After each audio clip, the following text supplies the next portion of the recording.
to study geography at Bath University. My ambition when I complete my education is to be a reporter on environmental issues for a media institution.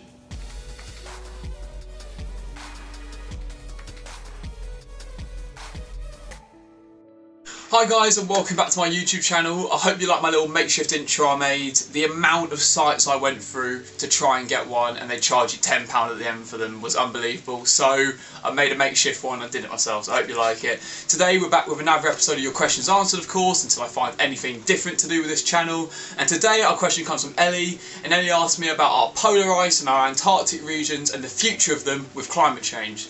So there are going to be three main sections to this video. Firstly, I'm going to introduce you to polar ice. Second, I'm going to introduce you to the evidence and the supporting data we've got of ice melt across the globe.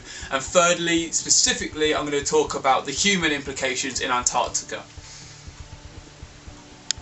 So you've got ice sheets. These are continental glaciers with enormous masses of ice covering 50,000 square kilometres.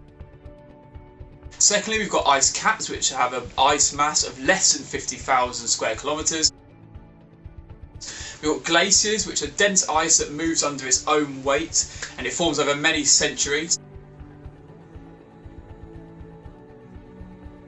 And we've got ice fields, fourthly, and they're large areas of interconnecting glaciers found in colder climates and higher altitudes.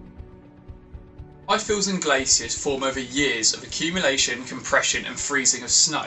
The Larsen B ice shelf is probably the best known example. Over a 3-month period between the 31st of January and the 13th of April 2002, scientists could only watch as 1,250 square kilometres of the ice sheet splintered and collapsed. This was equal to 1.5 times the size of Luxembourg.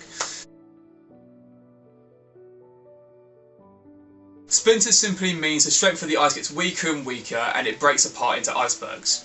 Scientists think that the reason for the Larsen B ice shelf collapse was due to a series of unnaturally warm summers in the Antarctic Peninsula. The largest ice shelf in Antarctica is the Ross ice shelf, and it's roughly the size of Spain. Imagine the impact on global sea levels if an ice sheet of that magnitude was to melt or even splinter and flow into the ocean. Strongest warming lies along the Antarctic Peninsula.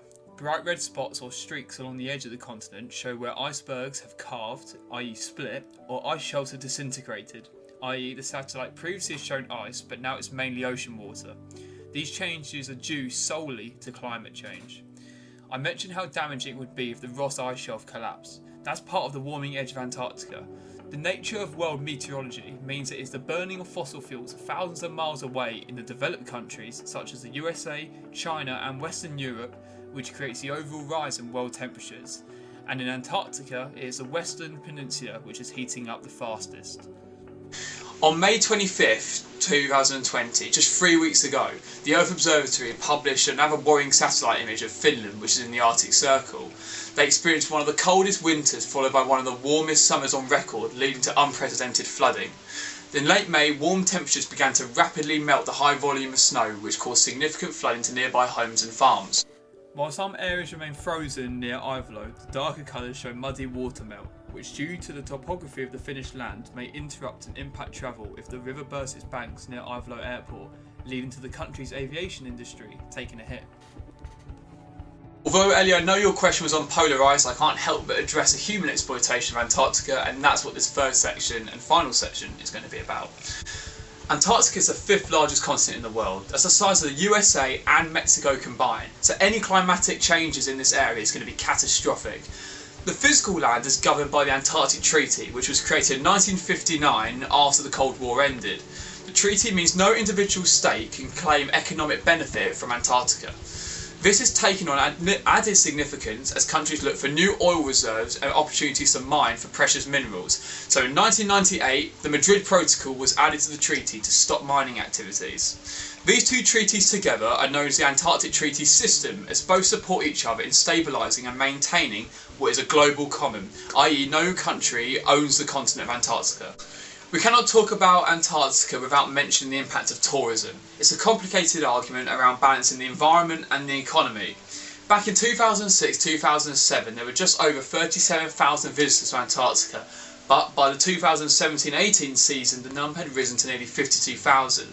This brings two main problems: one, pollution on the land including littering, and secondly, pollution at the sea, where anchors which dock the boats scrape along the seafloor, disrupting the marine life. The land masses of Antarctica is a global common, however the seas are left protected. Ideally, I would like to see a neutral body take control of Antarctica and preserving it as a wilderness. This would avoid any country exploiting the region. Stopping overfishing, including whaling, can only be achieved by getting countries to sign up to quotas. However, policing these has always been almost impossible in such an enormous expanse of water. In the process of researching for this video, I struggled to find any positive news for Antarctica with regards to climate change. Antarctica stores 70% of the world's freshwater in frozen form. If just the East Antarctica ice sheet were to melt, sea levels would rise by over 50 metres, which would be absolutely catastrophic. I've seen with my own eyes the impact of glacial melting when I visited Iceland's largest glacier last year. However, we do have time to turn it around and make a difference. Scientists predict oceans are going to rise by at least 1 metre in the next century, but through human efforts that can be lessened.